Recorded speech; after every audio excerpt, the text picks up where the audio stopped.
Émission spéciale de la Fabrique de l'Histoire en direct d'Alger à l'occasion des 24 heures de France Culture ici à Alger. Après avoir parlé pendant toute la matinale de Marc Guinchet de l'Algérie d'aujourd'hui, eh bien c'est du rapport de cette Algérie avec son passé dont il sera question dans cette émission. Pendant une heure, nous allons nous interroger sur la façon dont on raconte la guerre d'Algérie à 50 ans du cessez-le-feu, comment cette révolution, cette guerre d'indépendance, des termes qui disent quelque chose ici même, est-elle présentée à l'école, à l'université, dans les médias ou encore dans les récits familiaux ou par les livres qui paraissent, le récit élaboré en effet de l'indépendance d'un peuple soulevé et uni a depuis quelques années éclaté, des dizaines d'autobiographies de combattants, voire des centaines d'ailleurs d'autobiographies de combattants de la guerre d'indépendance sont venues nuancer et contredire parfois un certain mythe. Le débat lancé par exemple il y a 2 ans à propos de la mort du colonel Amirouche a fait beaucoup de bruit ici dans cette société algérienne. Eh bien nous allons en débattre avec nos 6 invités. Nous avons avec nous Nordine Amara, il est chercheur, il fait une thèse sur Algériens et consuls français dans l'Empire ottoman et sur les pratiques de la nationalité algérienne. Nous avons également avec nous, il est resté avec nous, il était déjà dans les matins de Marc Guinchet, Abdelmajid Merdassi, il est sociologue et historien, il est maître de conférence à l'université Mentouri de Constantine. Nous avons également avec nous un jeune chercheur, Nedjib Sidi Moussa, qui est doctorant en sciences politiques à Paris 1, qui travaille sur les trajectoires des dirigeants messalistes. Avec nous également Fouad Soufi, il est maître de recherche au Centre national de recherche en anthropologie sociale et culturelle, le CRASC, à Oran. Tariq Mira est député, non inscrit, et il prépare une thèse avec Benjamin Stora sur la Kabylie pendant la Révolution. Et Madame Malam Brahim, bonjour, vous êtes historienne et spécialiste de l'oralité et de l'histoire dans cette société algérienne. Et donc, évidemment, avec vous tous, nous allons débattre de ces récits qui parcourent la société algérienne aujourd'hui. Toute la journée et toute la nuit sur France Culture, 24 heures à Alger. Et pour commencer, peut-être une petite archive qui va nous permettre, plus qu'une archive d'ailleurs, plutôt un petit reportage que vous avez réalisé, Anaïs Kien, puisque vous êtes avec nous et vous avez préparé cette émission ici à Alger, un reportage que vous avez réalisé à la radio nationale, c'est ça ? Dans les archives, plus précisément, de la radio nationale, avec Sofiane Zadi, qui me faisait écouter une émission de commémoration du 46e anniversaire du 1er novembre 1954. Et là, qu'est-ce que vous mettez ? Là, c'est la première spéciale pour le 1er novembre. La place de la révolution algérienne dans la littérature arabe. مكانة الثورة الجزائرية في الأدب العربي. C'est une émission présentée, produite par M. Mohamed Saadi. Chers auditeurs, auditrices, bonjour, salam alaikum. Bienvenue à cette émission qui commémore le 46e anniversaire du début de la révolution algérienne.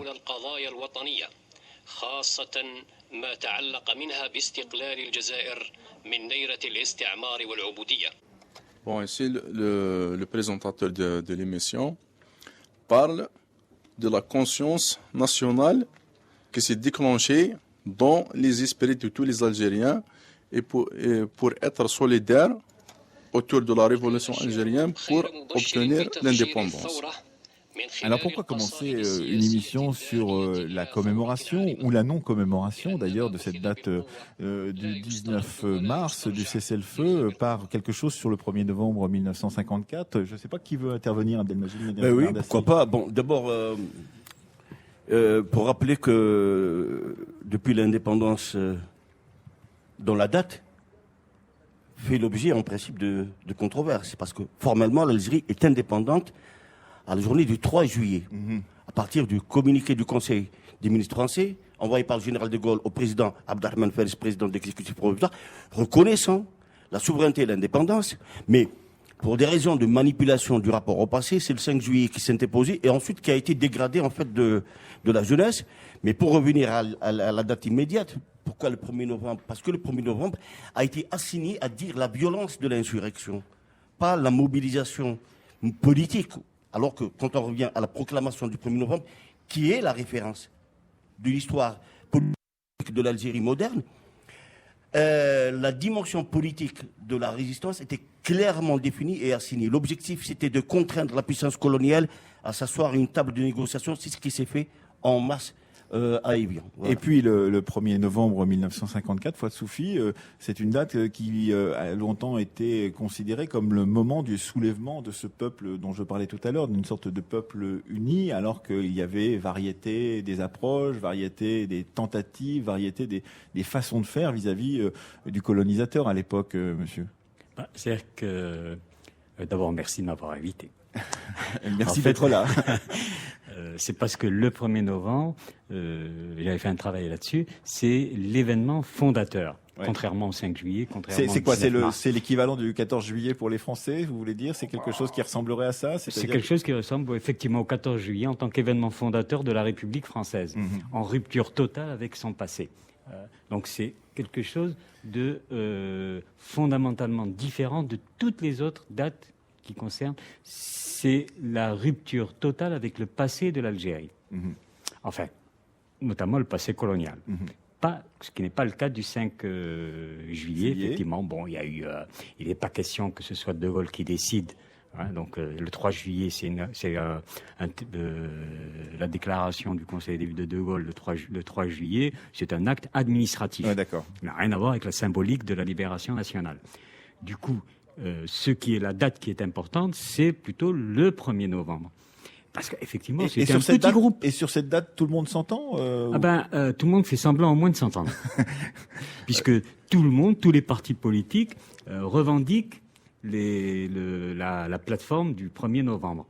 Mais ils ne revendiquent pas celle du congrès de la Soumam de 1956. De 1956. Par contre, ils se réclament tous, sans exception, je n'ai pas encore entendu un seul responsable politique dire le contraire. Vous êtes responsable politique. Bonjour Tariq Mira, puisque Bonjour. Vous êtes député non inscrit, fils d'un héros de la guerre d'indépendance, et vous faites une thèse, je l'ai dit tout à l'heure, sur la Kabylie pendant la Révolution. Les mots ont une grande importance. Je disais tout à l'heure Révolution ou guerre d'indépendance. Les dates ont une grande importance. 1er novembre 54, 5 juillet 62 ou 19 mars.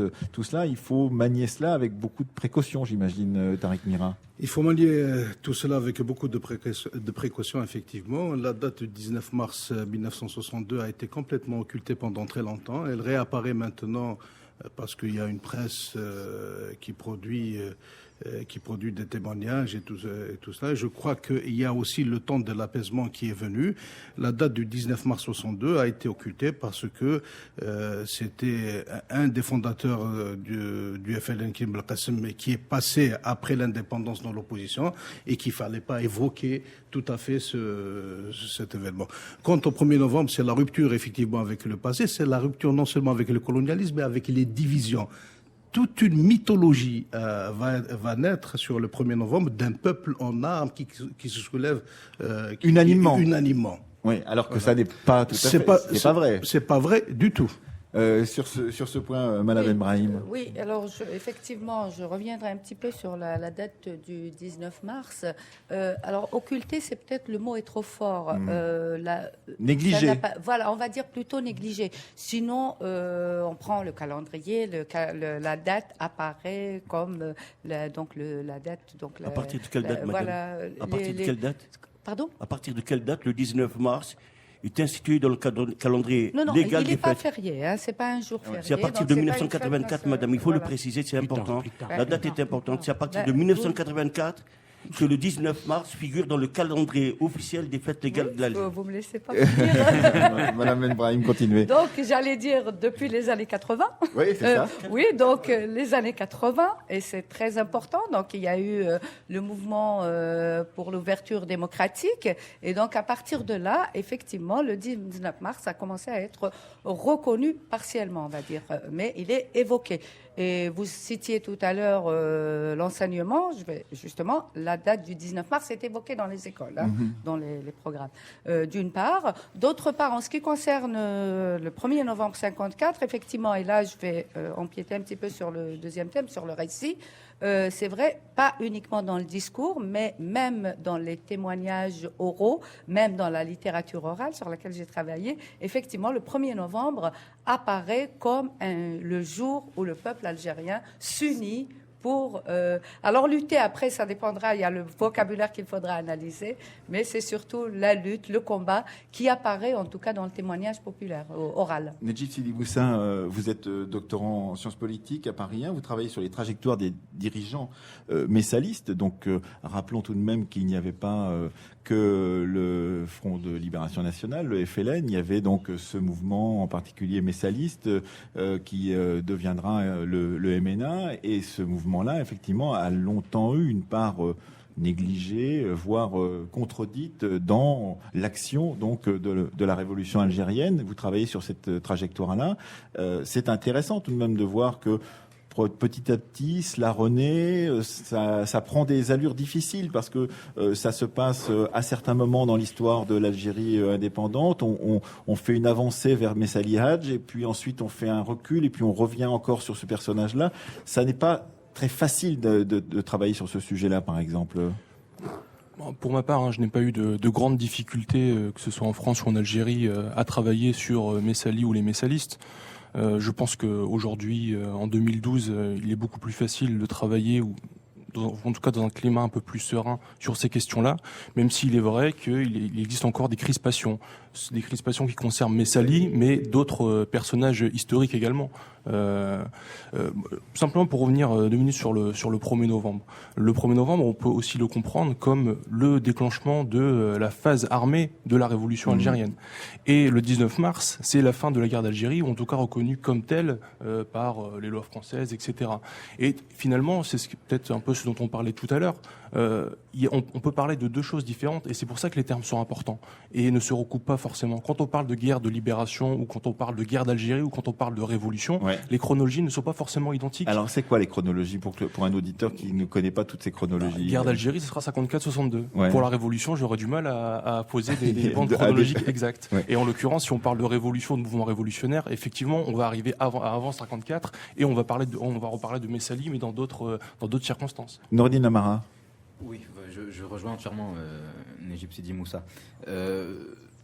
J'ai l'impression, malgré tout, qu'on enferme toujours maintenant l'histoire algérienne dans une bataille de dates, et de dates qui ne concerneraient qu'une séquence particulière qui serait notre guerre d'indépendance. Mais ça a longtemps été le cas, de toute façon. Mais c'est encore le cas. C'est-à-dire que, alors qu'on a discuté de l'histoire algérienne, on l'a réduit de manière évidente, si je peux dire, à ce qui serait simplement la seule histoire possible et audible, à savoir l'histoire de la guerre d'indépendance. Oui, alors que vous travaillez sur une autre période, vous travaillez sur la période ottomane, et par donc, exemple. Je pense que cette histoire, premièrement, ne se réduit pas à l'histoire de la guerre d'indépendance, quand bien même c'est une séquence importante. Et je pense qu'effectivement, en matière de chronologie, je considère pas que le terme d'occultation soit le plus pertinent pour qualifier la date de 19 mars 1962. Parce que je pense que c'est une date qui, finalement, n'a pas autant d'écho dans le peuple algérien parce qu'elle ne résonne pas. Elle ne résonne pas, voilà, c'est ça. Avec son vécu et son histoire. Et c'est pour ça que je rejoins Nedjib Sidi Moussa, c'est-à-dire qu'il y a finalement des trajectoires qui sont différentes, avec une chronologie différente, et ensuite avec une manière de poser, si vous voulez, une signification sur ces dates qui sont différentes d'un peuple à un autre, d'un État à un autre. Et c'est l'articulation, je pense, entre d'une part ce que l'État veut faire de ces dates et de ces symboles, la manière dont les populations dont la société. Et la deuxième articulation, c'est le rapport justement dont on se construit ou se déconstruit par rapport à la France. Et c'est ça qui est davantage intéressant. Oui, sur ce point, Madame sur un point justement par rapport à la symbolique de la date du 19 mars, je crois que par rapport à la mémoire collective, en fait, la guerre de libération n'était pas finie dans la mesure où on sait ce qui s'est passé entre le 19 mars et le 3 juillet, le 5 juillet, donc les attentats OAS, finalement. Pour monsieur tout le monde, on va dire, la guerre n'était pas terminée. Donc, même si on sait qu'en termes de date, officiellement, les accords d'Évian ont été signés. Donc, il est difficile de prendre quelqu'un d'un village de Kabylie ou d'un village des Hauts-Plateaux et de lui dire, voilà, la guerre s'est terminée le 19 mars. Il va dire, mais non, j'ai perdu tel parent le 1er juillet. Donc, ça joue aussi de la construction du récit. Du récit. Ouais, et de la mémoire. Et c'est l'occasion de rappeler la proclamation du président Ben Youssef Ben Khadda du 18 mars, donc au lendemain des accords portant cessez-le-feu, en disant textuellement « le cessez-le-feu n'est pas la paix ». Maintenant, pour revenir, parce que nous sommes effectivement à 2-3 journées de la commémoration du cinquantenaire des accords d'Évian, d'abord marquer l'importance de cette date-là, Bon. Deuxièmement, rappelez que cette date-là a fait l'objet d'une stigmatisation qui recouvre un enjeu politique essentiel. Lequel? Tarek a rappelé tout à l'heure que Tarek Mira a rappelé tout à l'heure que le chef de la délégation des négociations des biens, c'est Karim Belkacem. Il faut rappeler que Karim Belkacem, à cette époque-là, c'était le seul membre fondateur, c'est-à-dire dirigeant du Front de Libération Nationale, qui était encore en liberté. Les 2 autres étaient décédés et les 3 autres étaient en prison. À côté de cela, la délégation du Front de Libération Nationale, enfin du GPRA, aux négociations, représente un capital politique décisif dans l'histoire du nationalisme de la guerre. Juste pour le rappel, qui était membre de la délégation? Ben Tabbal, membre du groupe des 21. Ben Aouda, membre du groupe des 21. Boul Harouf, membre du comité central. Dahleb, membre du comité central du MTLD. Yazid, membre du comité central du MTLD. Reda Melek, dirigeant nationaliste estudiantin. Mohamed Ben Yahya, dirigeant nationaliste estudiantin. Regardez ce capital politique qui va être tôt stigmatisé et occulté. Pourquoi? Parce que le régime issu de la crise de l'été 62 a fondé sa légitimité non pas sur le capital politique, sur la continuité historique, mais sur la violence. Oui, alors il faut quand même dire qu'une crise très importante, peut-être pour nos auditeurs qui ne le sauraient pas, se déclenche en 1962 pendant l'été, Tarek Mira, et qu'effectivement, il y a une crise en particulier entre l'extérieur et l'intérieur, entre l'armée donc des frontières qui a longtemps été donc à l'extérieur du pays et ceux qui vivaient la résistance à la France à l'intérieur du pays, et qu'évidemment la résolution de ce conflit interne à la résistance algérienne va donner la suite des événements, Tarek Mira. Moi, je considère d'abord le 19 mars comme le jour de la victoire, incontestablement, parce que pour la première fois, l'Algérie est reconnue de fait. L'indépendance de l'Algérie est reconnue de fait, et je pense avoir rencontré beaucoup de maquisards qui me disent que pour nous, le 19 mars, c'était la libération. Même s'il y avait encore des négociations pour mettre en place la paix, mais le 19 mars, c'est le jour de la victoire. Mais en même temps, ça va déclencher une immense course vers le pouvoir.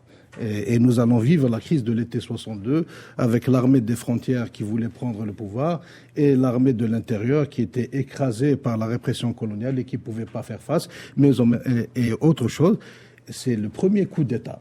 C'est l'inauguration du premier coup d'État dans la pratique politique.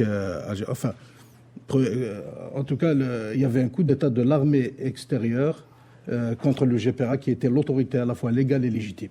Oui, donc on voit bien que cette manipulation, ces travaux successifs ont sur l'histoire algérienne et cette histoire de la guerre de libération et de la guerre d'indépendance, Fouad Soufi, ont été entravés. Tous les travaux d'historiens ont été entravés par un contexte politique avec des moments d'ouverture, des moments de clôture, la décennie noire, etc. Et que vous qui, je crois, vous avez travaillé longtemps aux Archives nationales, si je ne me trompe, Monsieur Soufi, en tant que directeur adjoint des Archives nationales, vous avez dû connaître ces allers-retours, ces ouvertures brusques avec volonté de rendre grâce à tous les combattants de la guerre de libération et d'indépendance. Et puis il y a d'autres moments où c'était plus difficile, j'imagine, Monsieur Soufi. Plus difficile, non. Il y a des règles. Tout simplement, il y avait des règles qu'il fallait respecter. Et l'une des règles élémentaires, c'est que toutes les archives ne sont pas accessibles tout de suite.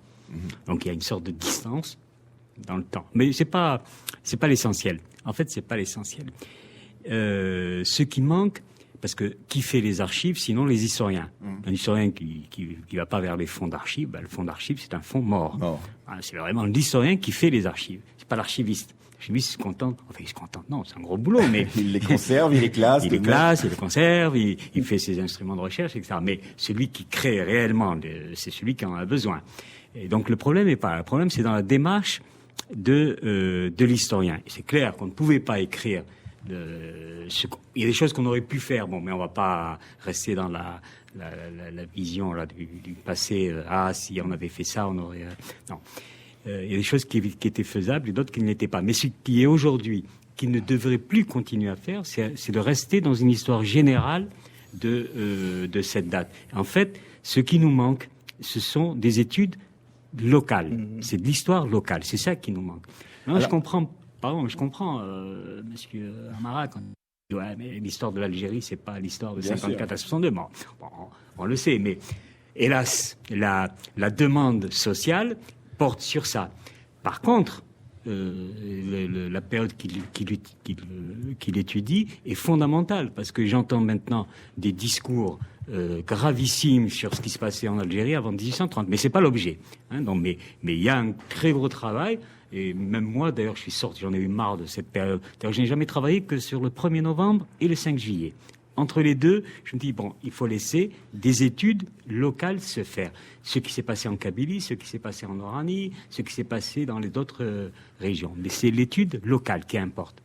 Alors justement, puisque vous parlez d'études locales, il y a aussi la redécouverte par l'intermédiaire de l'histoire orale, et on peut en parler, c'est très important, des autobiographies de combattants, la redécouverte d'une histoire qui n'est plus une histoire unifiée, une histoire d'un peuple uni qui se soulève de façon presque spontanée, mais des récits individuels de gens qui regagnent, qui gagnent les maquis, qui gagnent les mouvements de résistance et de combat. C'est ce que vous a raconté un de vos interlocuteurs, Anaïs. Oui, Nasreddine Bardali, qui est le directeur des archives de la Radio Nationale, et qui me racontait comment il était devenu le nègre d'un ancien combattant du FLN pour écrire son autobiographie.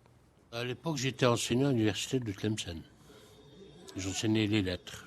Tous les jeudis, je descendais chez un ami qui a une petite usine de plastique. Ça, c'était le côté court, il y avait un grand jardin. Et là, les gens venaient pour jouer aux cartes. Moi, je me suis dit, ces gens-là sont en train de perdre de leur temps. Ils viennent pour les cartes et jouer au domino. Des pseudo-industriels qui avaient de l'argent mais qui n'avaient pas autre chose. Et le maître des lieux m'observait. Puis il m'a dit, moi, je suis un ancien combattant, j'ai fait la guerre, ça. Et un jour, il m'a donné ses mémoires dactylographiées. Bon, elles étaient mal écrites. Et petit à petit, j'ai commencé à rédiger. Quand il me donnait l'information, j'essayais de vérifier. Donc, je me suis attelé à faire un autre travail qui n'était pas le mien. Enfin, j'ai découvert beaucoup de choses. Je dirais qu'à la limite, je ne connaissais rien. Et quand je m'étonnais de certaines choses, il me disait non, ça c'est comme ça. On ne peut pas faire d'omelette sans casser d'œufs. J'étais un peu, des fois, choqué. Je vous donne un petit exemple.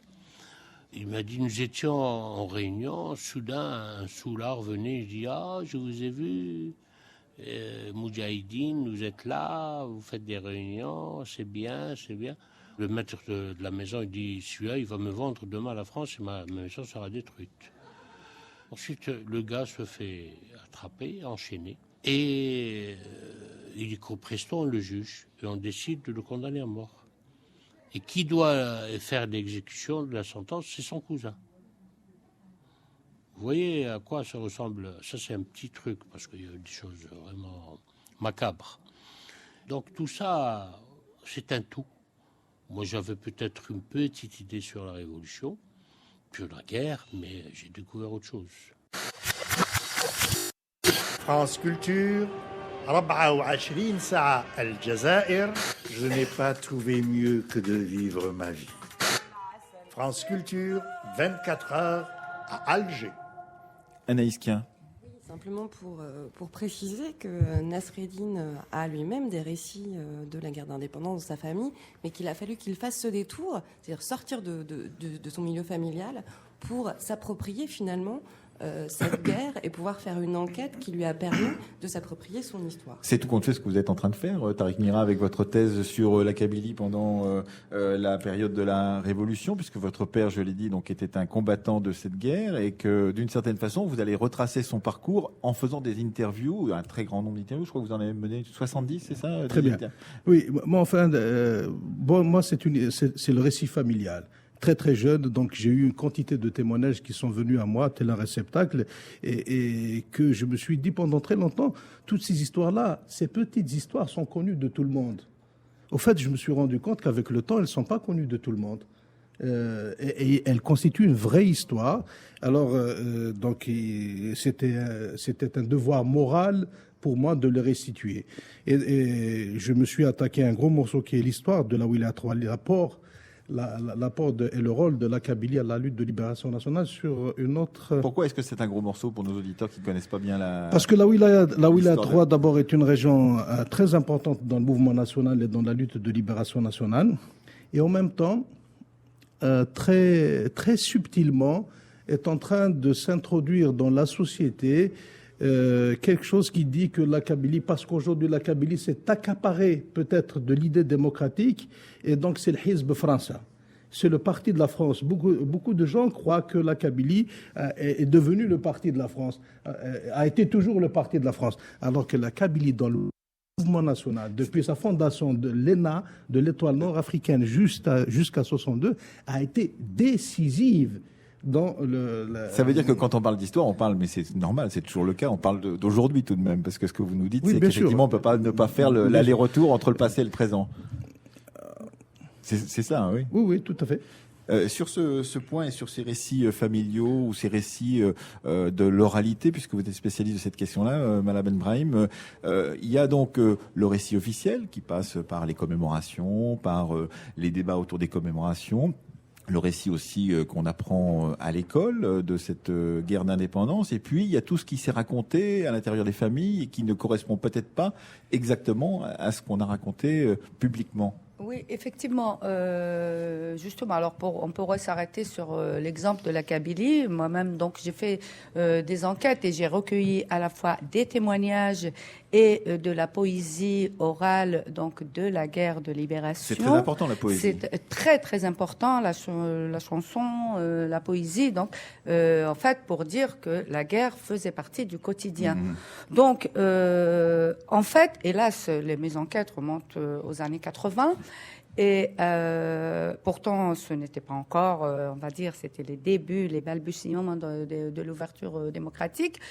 Et pourtant, alors, c'est là où j'avais relevé un décalage énorme entre par rapport à la notion d'unité nationale. Autant dans le discours officiel, on nous disait que si on parlait de la spécificité régionale, locale, de lutte des individus, ça allait altérer et porter atteinte à l'unité nationale, autant dans les témoignages que je rencontrais, que je récoltais, dans la poésie, à aucun moment la localité, la spécificité régionale n'était une atteinte à l'unité nationale. C'était une variété, une diversité que tout le monde assumait, et qui s'expliquait uniquement par des conditions historiques, sociologiques et culturelles. Donc, ça ne posait pas problème, alors qu'on voulait que ça pose problème. Alors, en fait, finalement, on voulait que ça pose problème, alors que la diversité ne posait pas problème à l'unité nationale. Tariq Mira, puis Nedjib Sidi Moussa. Tariq Mira, sur ce point.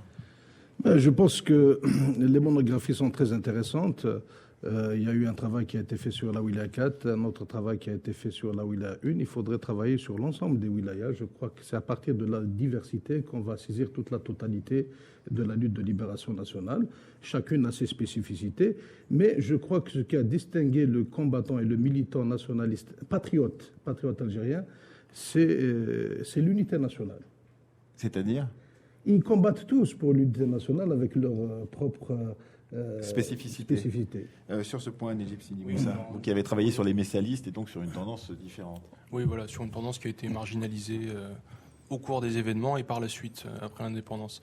Non, simplement, peut-être pour revenir sur les témoignages, en quoi c'est important de les recueillir, c'est que si on veut travailler sur cette séquence où l'avant-révolution et l'après-indépendance, on ne peut pas se limiter seulement aux archives qui ont été produites par des services de surveillance ou de répression. Si on veut justement sortir de cette histoire écrite par les États et par les institutions dominantes, le recours au témoignage est nécessaire. Mais là, je parle à des collègues pour qui c'est une évidence, mais il y a des personnes qui peuvent aujourd'hui encore produire des livres. Il y a quelques années, ça n'était pas une évidence de travailler sur l'histoire orale. Oui. Ici, comme ailleurs d'ailleurs, c'est un acquis récent de l'historiographie que de travailler sur l'histoire orale. Voilà ce que je veux dire, c'est qu'il y a encore des gens aujourd'hui qui peuvent produire des ouvrages et prétendre à offrir une compréhension sur des événements en se basant simplement sur les archives produites par les institutions. Et ce que je voulais dire, c'est qu'effectivement, j'ai recueilli des témoignages d'anciens militants messalistes, et pour eux, ils avaient l'impression de se libérer en s'exprimant devant un jeune chercheur, puisque pendant longtemps, leur voix a été marginalisée, camouflée, et c'est voilà. Abdelmajid Mernassi, sur ce point. Écoutez, je pense que c'est important de marquer l'émergence de ce que j'appellerais moi le jeu. Donc du jeu. Le jeu. Ah, le personnel. Le jeu. C'est aussi du jeu à l'intérieur de... Non, mais ce qui est important, pourquoi? Parce que je crois que dans la reconstruction mémorielle de cette histoire-là, de cette guerre, le passage d'un acteur collectif imaginaire, le peuple en armes, à des récits individuels d'acteurs qui disent voilà comment moi je me suis engagé. Ça a permis non simplement de relativiser, si on veut, l'histoire institutionnelle, mais d'ouvrir de nouvelles pistes, comme le dit donc Nessim, comme le dit Tarek. Simplement, il y a un aspect qui m'avait à moi personnellement échappé pendant longtemps. C'est aujourd'hui, il est très facile de stigmatiser l'histoire officielle, ses manipulations, ses mensonges, ses occultations. Mais en même temps, il y a une question fondamentale qu'il faut poser. Pourquoi les Algériens de l'indépendance ont-ils accepté cette histoire pendant de longues décennies? Pourquoi? Parce qu'il y a la charge énorme et insupportable de ce qu'ils appellent les guerres intérieures algériennes, c'est-à-dire les combats entre le MNA et le FLN, les combats entre la LN et les Harkis, tous ces éléments-là, l'histoire officielle, mensongère, manipulatrice, a permis quelque chose qui est assez extraordinaire, ce que j'appelle la cautérisation des fractures de la guerre. C'est pour ça qu'il ne faut pas simplement la lire de manière superficielle. Il faut avoir une anthropologie de ce regard sur l'histoire. Nordine Amara. Oui, merci. Donc, pour reprendre sur ce propos de la cautérisation, je pense que le silence ne vaut pas consentement.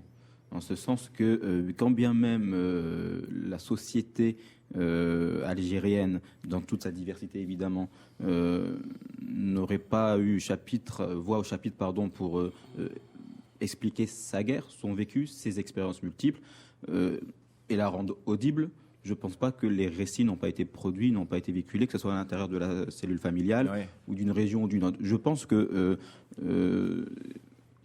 c'est braquer trop le regard, encore une fois, sur des instances de validation d'un récit qui ne serait qu'universitaire ou institutionnel, et que l'histoire transpire dans la société algérienne par d'autres canaux auxquels on ne prête pas attention. Et c'est lesquels de ces canaux, justement? C'est la presse, c'est la musique réappropriée. Je crois que c'est El Watan qui a demandé récemment à ce qu'il y ait des témoignages qui apparaissent dans la presse. Je reviens si vous voulez bien, parce que je pense que c'est pas non plus la meilleure façon de faire l'histoire, et peut-être qu'on en discutera par la suite. Mais c'est aussi donc cette poésie qui est réinvestie, et c'est toute cette capacité que la société a justement à réinvestir ces récits de la guerre dans un présent actuel. Et c'est là où on introduit du jeu JEU à l'intérieur de ce qui était auparavant un peu cadenassé. Mais je pense que le jeu a toujours existé dans les deux sens. Je pense que le jeu a toujours existé. Mais juste pour terminer, ce qui me permet de rappeler l'idée qui me semble encore une fois fondamentale, c'est de réinstaurer notre rapport à l'histoire dans sa longue durée. Et si on prend les poésies populaires effectivement de cette guerre d'indépendance, elles ne peuvent pas nous permettre, elles nous interdisent même de se limiter à ce qui serait l'écume événementielle, si vous voulez, la guerre d'indépendance. Elle nous réinscrit dans une longue tradition de 1830 peut-être, et même bien avant. Et donc c'est pour ça que je me dis que on reste malgré tout dans un paradigme nationaliste de l'histoire, en donnant autant d'importance à des dates. Et je pense que ce qu'il faudrait faire, c'est l'histoire nationale.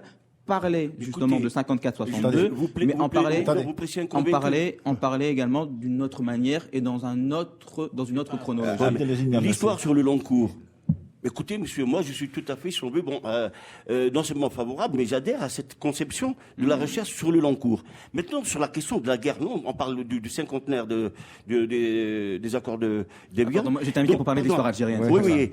Sur cette séquence-là, il importe de marquer très nettement l'importance, et je parle sous le contrôle de Fouad qui en a fait la recension, l'importance de l'émergence du témoignage personnel qui consacre, si on veut, la rupture avec la vision, mystifiée d'un acteur collectif qui serait le peuple algérien. Voilà.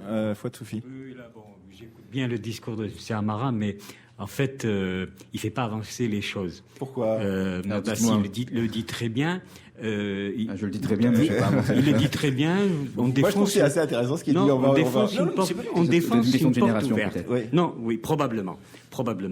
C'est effectivement probablement quelque part un problème de génération. Mais c'est intéressant d'avoir des générations. Je suis convaincu, hélas pour moi, que nous les vieux, on n'a pas totalement tort, parce que nous avons travaillé dans la période où effectivement on nous disait il y a une chape de plomb sur vous, mais jamais, à aucun moment, les travaux que nous avons conduits à l'université n'ont été passés sous le contrôle ni du FLN ni du ministère de l'enseignement supérieur. Dites-moi oui ou non. Sur le domaine précis, l'enseignement supérieur, on ne voulait pas laisser un centre de recherche particulier entre les mains de certaines personnes. Ça, je suis d'accord. Non, mais les colloques que je... Oui, c'est très particulier. Je ne vais pas le dire maintenant.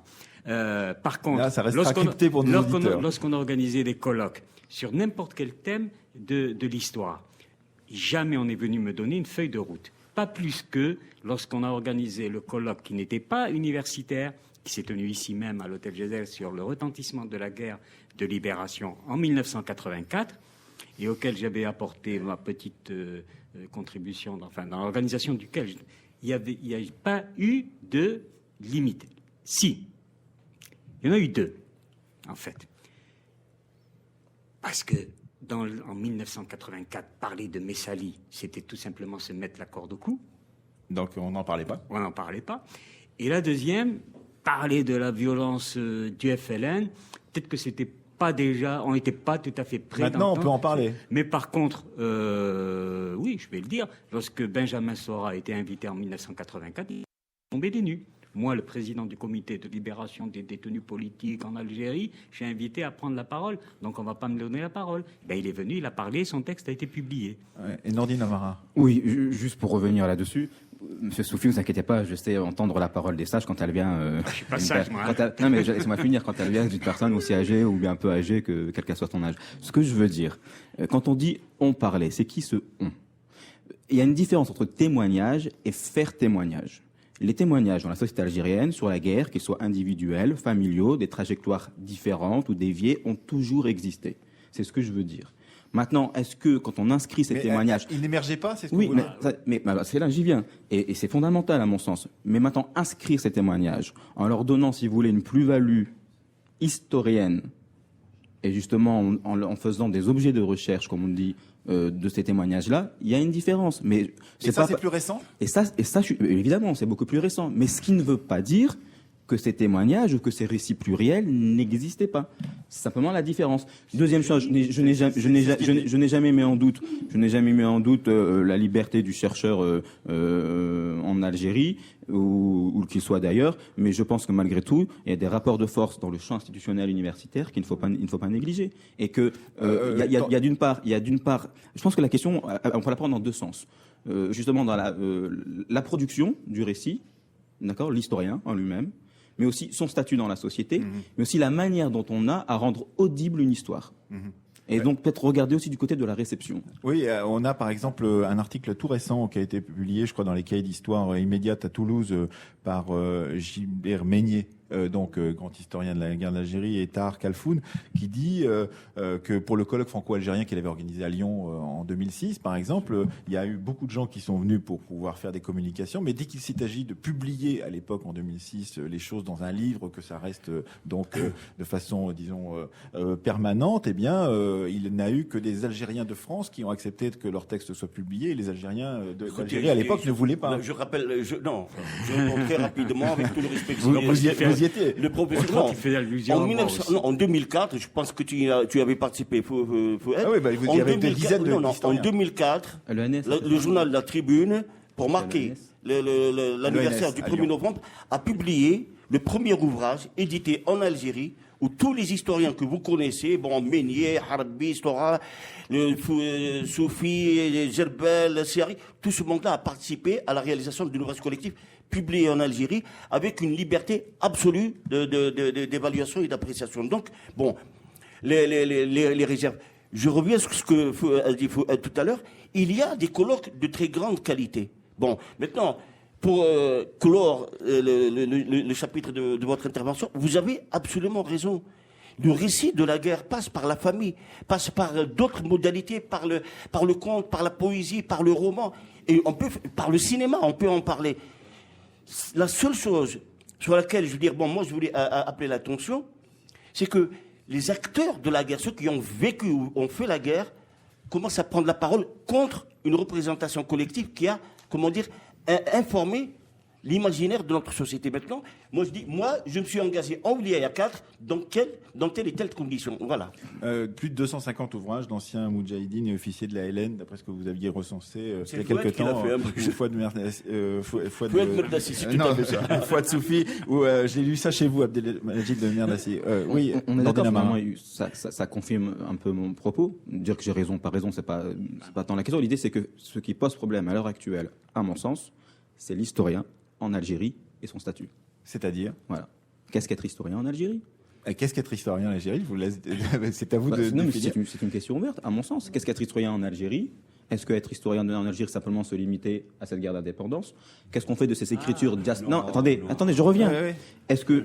Qu'est-ce qu'on fait des écritures diasporiques, au sens où vous avez parlé des Algériens de France, effectivement, comment s'articulent les différents récits ? Est-ce qu'il y a des incidences en fonction du lieu où on est rattaché ? Est-ce qu'il y a des incidences en fonction également de la construction des objets de recherche ? Et je termine, qu'est-ce que historien algérien, comparé à ce qui peut se faire et au récit qu'on nous propose sur notamment un chapitre de notre histoire, la guerre d'indépendance, mais qu'on nous propose construite en France notamment, et avec une forte audience aussi en Algérie. Et peut-être que d'autres collègues ici pourront intervenir là-dessus. Non, peut-être que ce que tu souhaites aborder, c'est peut-être l'état du champ universitaire algérien, et comment est-ce qu'on fait l'histoire concrètement, et quels enjeux aussi politiques, socio-économiques, à quels enjeux ça renvoie. C'est effectivement pourquoi est-ce que l'histoire, on a l'impression qu'elle se passe dans des colloques qui sont parfois scientifiques, parfois mi-scientifiques, mi-mémoriels, et parfois c'est simplement des colloques d'hommage ou de réhabilitation entre guillemets. On peut aussi être surpris de trouver des débats ou des tribunes d'historiens dans les journaux, dans la presse qu'on peut trouver, et pas forcément dans des revues institutionnalisées depuis très longtemps. Donc ça aussi, je pense que ça permet peut-être pas forcément des débats sereins. C'est le débat sur le colonel Amirouche il y a 2 ans, par exemple, avec une polémique énorme dans la société algérienne autour du rôle du colonel Amirouche pendant la guerre d'indépendance. Et aussi, autre élément important, c'est qu'on peut pas forcément comprendre l'histoire par l'histoire, c'est-à-dire qu'il y a des enjeux sociaux, politiques et économiques. C'est-à-dire que le statut du moudjahid, du shahid, etc., ça a des incidences concrètes et matérielles et pratiques. Donc, quand vous dites matériel, c'est sur les c'est de l'argent, etc. Donc, voilà. Tariq Mirin. Moi, je voulais reconstituer la trajectoire, l'itinéraire de mon père, qui a été le chef de la Ouliya 3, successeur d'Amirouche. D'ailleurs, il y a eu une controverse sur la succession d'Amirouche, est-ce lui, est-ce Mohamedou Hadj, et tout cela. Et en même temps, je découvre beaucoup de choses, les sous-polarisations régionales. Je découvre aussi qu'il y a des mythifications. Par exemple, dans l'histoire de la guerre de libération, il y a le mythe de Bembella. C'est-à-dire la délégation extérieure, c'est Bembella. Là où il y a 3, c'est Amirouche. Il y a un avant Amirouche et après Amirouche. Et tout ça. Vous pouvez peut-être préciser qui est, parce que c'est vrai qu'on l'a pas dit, le colonel Amirouche. Le colonel Amirouche. Pourquoi il est important dans cette affaire-là, justement? Oui, il est important dans cette affaire. Le colonel Amirouche a été le 4e chef de la Ouliya 3 parce qu'il y a un autre chef qui a exercé le commandement par intérim mais qui n'est jamais cité. La Ouliya 3, c'était Krim Belkacem, Mohamed Saïd qui lui a succédé. Yazouren Saïd, vrai rouge, qui a été occulté complètement et qui a occupé pendant 3 mois la Ouliya 3. Ensuite, c'est Amirouche, ensuite, c'est mon père, ensuite, c'est Mohamedou Hadj, qui a survécu à l'indépendance. Donc, et en plus, les témoignages sont très intéressants parce que les gens, ils veulent bien te parler, mais ils gardent quelque chose. Par exemple, la Bleuite. Ah oui, c'est toujours la Bleuite. Alors, la Bleuite, il faut savoir les faire parler. Alors, la Bleuite, c'est un épisode, il faut le raconter. On l'avait raconté dans un documentaire de la Fabrique de l'Histoire il y a quelques temps. C'est un épisode d'intoxication, pourrait-on dire, de la résistance et du combat d'indépendance par l'armée française. J'ai retrouvé un maquisard, je savais pas, je l'ai pris, on est devenus de très grands amis, parce que ça a été d'abord le compagnon de mon père. Il m'a raconté les circonstances de l'arrestation du docteur Si Mohamed, qui a été l'un des premiers exécutés avec Mustafa Nouri. Et alors, c'est lui qui l'a arrêté. Il faut préciser pour les auditeurs qu'une fois que les gens étaient intoxiqués, en particulier à l'intérieur de la Ouliya 3, le colonel Amirouche a cru à cette intoxication et qu'il a procédé à l'exécution de nombreux combattants qui étaient auprès de lui, pensant qu'ils étaient des... Il y a une autre controverse. Combien il y a eu de morts pendant cette Bleuite? Alors, il y a des gens qui exagèrent et tout ça. Mais il semblerait qu'il y a eu 400 morts. Et 400 morts de on a dit, oui, plus d'un millier, on avait dit jusqu'à maintenant. Mais je pense sérieusement qu'il doit y avoir 400 morts.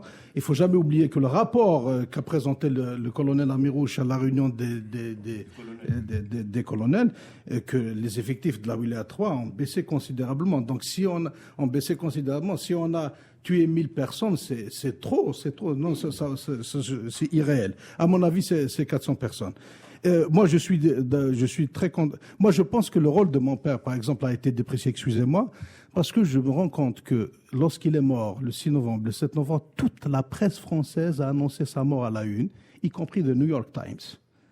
Et qu'ici, il est un petit peu déprécié. Non pas c'est une revanche sur l'histoire, mais seulement remettre les choses à l'endroit. Tout de même un peu. Non, mais on voit bien effectivement que ça sort de partout. Alors, ce que vous nous expliquez tout à l'heure, Nordine Amara, c'est que ça sortait de partout, mais on l'entendait pas d'une certaine façon. Mais ça sort de partout maintenant et qu'on finit par l'entendre, Fouad Soufi. Oui, c'est-à-dire qu'il y a une date que j'estime importante dans la résurgence de la mémoire, mais construite. C'est-à-dire que je ne parle pas de l'admirable travail que vous avez fait bien avant, d'ailleurs, tout le monde. Madame Benbrahim. Ah oui, Madame Benbrahim. Les premiers... Enfin, bon, je ne vais pas lui passer de...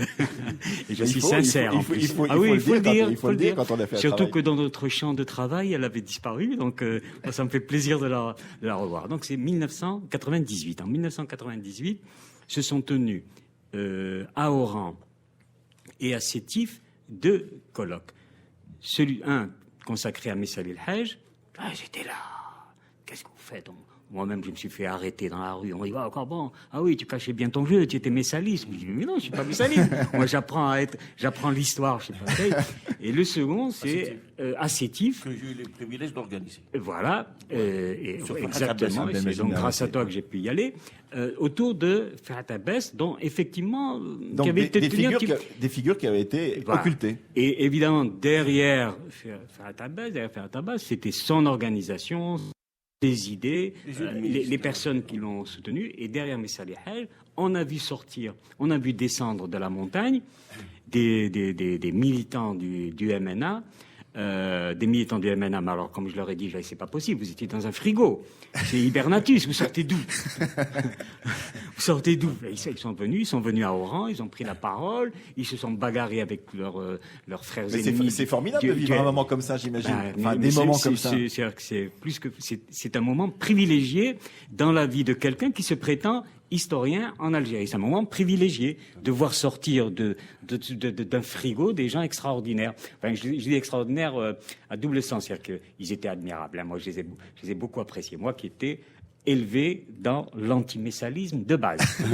Non, mais ça m'a remis... qu'est-ce qui se passe là? Si vous permettez de rebondir sur ce que vient de dire Fouad, voilà la réponse à votre question. Qu'est-ce qu'être historien en Algérie? C'est vivre cela et contribuer à cela. Mais pour être précis... Sortir du frigo, non. Pour être très précis, faire l'histoire, libérer l'histoire, faire l'histoire au sens académique, y compris sur le long cours, y compris en y intégrant toutes les sources, l'image, le son, la poésie, le cinéma, c'est de restituer. Pour moi, l'enjeu, moi je veux dire, je fais de la recherche historique, pas simplement parce que je suis un universitaire, parce que j'ai une conscience aiguë que la connaissance de l'histoire est la condition sine qua non pour la refondation de la nation. Sur ce point et sur d'autres... alors justement, ce qu'est être historien en Algérie ou même ailleurs, en fait, c'est justement se rapprocher de la réalité. Ce qu'on peut constater, c'est que le jeu dont on parlait tout à l'heure, le jeu a toujours existé en fait parmi que ce soit les moudjahidines, donc ce qu'on appelle les anciens combattants, que ce soit donc dans la mémoire ceux qui ont vécu et fait la guerre. Et après, c'est la prise en charge et l'exploitation de ce témoignage. C'est à ce niveau-là qu'il y a un blocage. Alors, je dirais pas simplement la censure, il y a aussi l'autocensure. C'est-à-dire, je dois dire, tout à l'heure, on ne veut pas entendre, je vais vous dire, puisque c'était la fin des années 70 où j'avais récolté des témoignages d'anciens messalistes à l'époque, donc je peux dire que j'ai fait de l'autocensure, je les ai mis de côté. Voilà, tout simplement. Ça pourrait vous intéresser pour votre travail. Je vais essayer de récupérer ce matériau. Ouais. Oui, mais j'en ai déjà fait quelques-uns. Non, effectivement, je nie pas ce que vous venez de dire. Je suis d'accord avec vous. Mais juste simplement parce qu'on va peut-être terminer l'émission et pour offrir peut-être des pistes de travail. Moi, je pense qu'il y a quelque chose qui est important et pas seulement sur nos petits objets, c'est-à-dire sortir peut-être de nos trajectoires histoire familiale et les inscrire peut-être dans un récit beaucoup plus large. Et il y a quelque chose qui est quand même important, c'est de sortir, je pense, de la stigmatisation et de l'héroïsation. C'est-à-dire, si on veut travailler sur ces militants... Un vrai travail d'historien, quoi. C'est-à-dire, il faut les comprendre comme des individus concrets, les inscrire dans des problématiques, que ce soit la professionnalisation politique, que ce soit dans l'histoire de la contestation en Algérie, et effectivement avant 1830 et aussi après 1962, puisque j'ai travaillé sur des messalistes qui, par la suite, soit ont rejoint l'État, le FLN, ou alors ont eu des trajectoires d'opposition diverses. Et je pense qu'il faut aussi, à un moment donné, travailler sur des comparaisons avec nos pays qui nous sont frontaliers, le Maroc, la Tunisie, avec des pays africains, des pays du monde arabe. Très brièvement, Tariq Mirin, et puis peut-être Nordine. Sur cet aspect-là, oui, bien sûr. Le récit familial, par exemple, moi, je me suis rendu compte très tôt de la complexité de la situation. Autant les messalistes qui ont pris les armes étaient décriés dans la famille, autant un type comme l'Arbi Oulpsir, qui était membre du comité du Conseil national de la Révolution algérienne, était regretté quand on dit que l'Algérie n'a pas eu de grâce, n'a pas eu assez de gratitude à son égard, alors qu'il s'est tout le temps sacrifié.